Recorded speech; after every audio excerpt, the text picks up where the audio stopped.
प्यारे बच्चों, कक्षा 10 के सामाजिक विज्ञान के अंतर्गत इतिहास विषय में तीसरा अध्याय भूमंडलीकृत विश्व का बनना के अंतर्गत आज पढ़ेंगे भारत में अनुबंधित श्रमिकों का जाना। भारत से अनुबंधित श्रमिकों का जाना। देखिए, भारत से अनुबंधित श्रमिकों को अन्य स्थानों पर ले जाया जाना भी 19वीं सदी की दुनिया की विविधता को प्रतिबिंबित करता है। यह तीव्र आर्थिक वृद्धि के साथ साथ जनता के कष्टों में वृद्धि, कुछ लोगों की आय में वृद्धि और दूसरों के लिए अधिक गरीबी, कुछ क्षेत्रों में भारी तकनीकी प्रगति और दूसरे क्षेत्रों में उत्पीड़न के नए रूपों की ईजाद अर्थात उदय की दुनिया थी। 19वीं सदी में भारत और चीन के लाखों श्रमिकों को बागानों, खदानों और सड़क व रेलवे मार्ग निर्माण परियोजनाओं में काम करने के लिए दूर दूर के देशों में ले जाया जाता था। भारतीय अनुबंधित श्रमिकों को विशेष प्रकार के अनुबंध के तहत ले जाया जाता था। इन अनुबंधों में यह शर्त होती थी कि यदि श्रमिक अपने मालिक के बागानों में 5 वर्ष कार्य कर ले तो वे स्वदेश वापस लौट सकते हैं।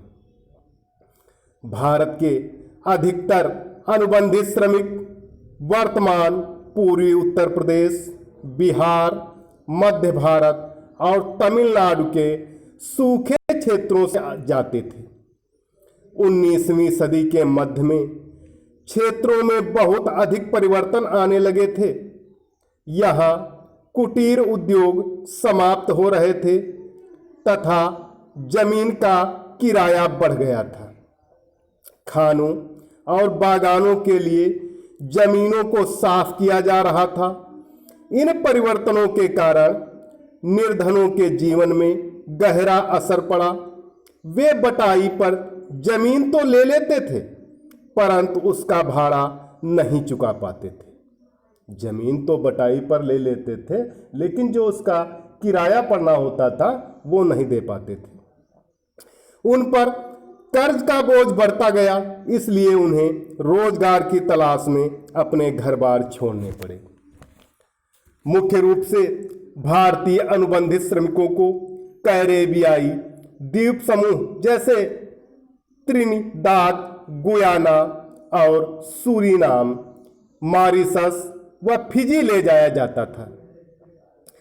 तमिल अप्रवासी सीलोन और मलाया जाकर कार्य करते थे। बहुत से अनुबंधित श्रमिकों को असम के चाय बागानों में काम करवाने के लिए भी ले जाया जाता था। श्रमिकों की भर्ती का कार्य मालिकों के एजेंट किया करते थे। एजेंटों को कमीशन मिलता था। बहुत से अप्रवासी अपने गांव में होने वाले उत्पीड़न और गरीबी से बचने के लिए भी इन अनुबंधों को मान लेते थे। एजेंट भी भावी अप्रवासियों को फुसलाने के लिए झूठी जानकारियां देते थे। कहाँ जाना है, यात्रा के क्या साधन होंगे, क्या काम करना होगा और नए स्थानों पर काम व जीवन जीने की परिस्थितियां कैसी होंगी, इस बारे में उन्हें सही जानकारी नहीं दी जाती थी। बहुत से अप्रवासियों को तो यह भी नहीं बताया जाता था कि उन्हें लंबी समुद्री यात्रा पर जाना है। अगर कोई श्रमिक अनुबंध के लिए तैयार नहीं होता था तो एजेंट द्वारा उसका अपहरण तक कर लिया जाता था। यह अनुबंध व्यवस्था नई दास प्रथा के रूप में 19वीं सदी में भारत देश के सामने आई। बागानों में या कार्यस्थल पर पहुंचने के बाद श्रमिकों को पता चलता था कि वे जैसी आशा कर रहे थे यहाँ वैसी परिस्थितियां नहीं। नए स्थान का जीवन एवं कार्य स्थितियां कठोर होती थीं और श्रमिकों के पास कानूनी अधिकार नाम मात्र के ही होते थे। इसके बावजूद श्रमिकों ने भी जिंदगी बसर करने के अपने साधन ढूंढ निकाले। बहुत से श्रमिक तो भागकर जंगलों में चले जाते थे। अगर ऐसे श्रमिक पकड़े जाते तो उन्हें कठोर दंड दिया जाता था। बहुत से श्रमिकों ने अपनी पुरानी और नई संस्कृतियों का सम्मिश्रण करते हुए व्यक्तिगत और सामूहिक आत्माभिव्यक्ति के नए रूप खोज लिए। त्रिनिदाद में मुहर्रम के सालाना जुलूस को एक विशाल उत्सवी मेले के का रूप दे दिया गया। इस मेले का नाम होसे दिया गया। क्या नाम दिया गया? होसे। इसमें सभी धर्मों व नस्लों के श्रमिक भाग लेते थे। इसी प्रकार रास्ता फारियानवाद नामक विद्रोही धर्म में भी भारतीय अप्रवासियों और कैरेबियाई द्वीप समूह के मध्य इन संबंधों की झलक देखी जा सकती थी। त्रिनिदाद और गुयाना में प्रसिद्ध चटनी म्यूजिक भी भारतीय अप्रवासियों के वहां पहुंचने के पश्चात सामने आई रचनात्मक अभिव्यक्तियों का ही उदाहरण है। सांस्कृतिक समागम माने होता है प्रारंभ होना के ये स्वरूप एक नई वैश्विक दुनिया के उदय की प्रक्रिया का अंग थे। यह ऐसी प्रक्रिया थी जिसमें भिन्न भिन्न स्थानों की वस्तुएं आपस में घुल मिल जाती थीं।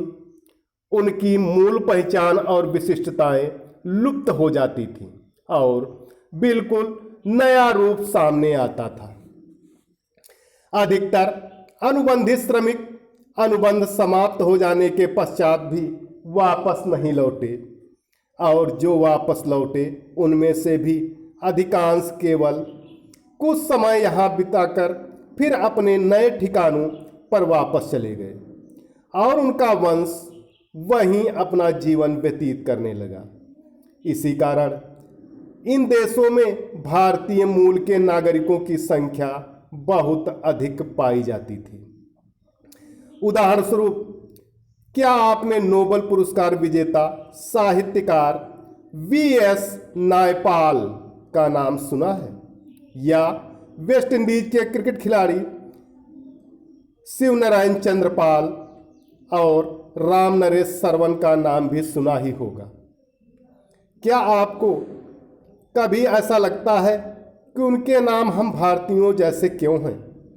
इसकी वजह यही है कि वे भारत से गए अनुबंधित श्रमिकों के ही वंशज हैं। 20वीं सदी के प्रारंभ में वर्षों से ही हमारे देश के राष्ट्रवादी नेता इस प्रथा का विरोध करने लगे थे। उनके विचार थे यह बहुत ही अपमानजनक और क्रूर व्यवस्था थी। इसी दबाव के कारण सन 1921 में इसे समाप्त कर दिया गया, परंतु इसके पश्चात भी अनेक दशक तक भारतीय अनुबंधित श्रमिक के वंशज कैरेबियाई द्वीप समूह में बेचैन अल्पसंख्यकों का जीवन यापन करते रहे। वहां के लोग इन्हें कुली मानते थे। क्या मानते थे? कुली। और उनके साथ कुलियों जैसा ही व्यवहार करते थे। बी.एस. नायपाल के कुछ प्रारंभिक उपन्यासों में विछोह और परायेपन के इस भावना को महसूस किया जा सकता है। तो प्यारे बच्चों, आज के लिए इतना ही। सभी विद्यार्थी इसे अपनी भाषा में लिखकर होमवर्क वाले ग्रुप पर अवश्य डालें।